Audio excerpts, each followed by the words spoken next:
අද මගේ vlog එක මල් ගැන. ලස්සන රෝස මල් ඊට අමතරව ගොඩක් දේවල් තියෙනවා. අපි බලමු වීඩියෝ එකකින් අද මොනවද පෙන්වන්නේ කියලා. ෂේඩි ෆ්ලෝරා කුලියපිටියේ තියෙන ලස්සන මල් බොකෙස් ගන්න පේජ් එකක්. ඔයාලා දැනටමත් දන්නවා ඇති.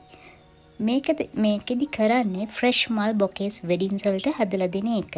ඔයාලට වීඩියෝ එක බලන අතරතුර වැඩි විස්තර මම දාලා තියෙනවා පේජ් එකේ නම සහ නම්බර්ස් මේ සියලුම දේවල්.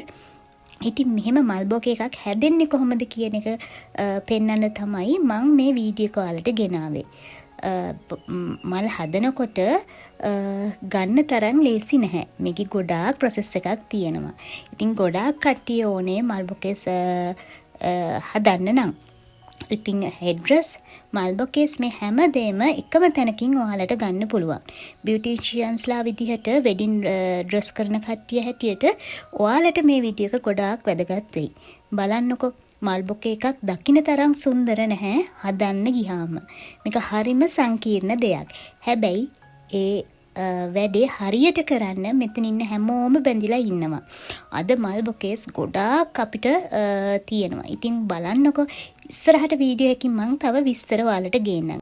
ලස්සන මල් බොකේ එකකුයි හෙඩ්රෙස්ුයි ගන්න ඕන මෙන්න විස්තර මම දාලා තිනවා ෂේඩි ෆ්ලෝරා කුලියාපිටිය නම් එකත් එක්කම.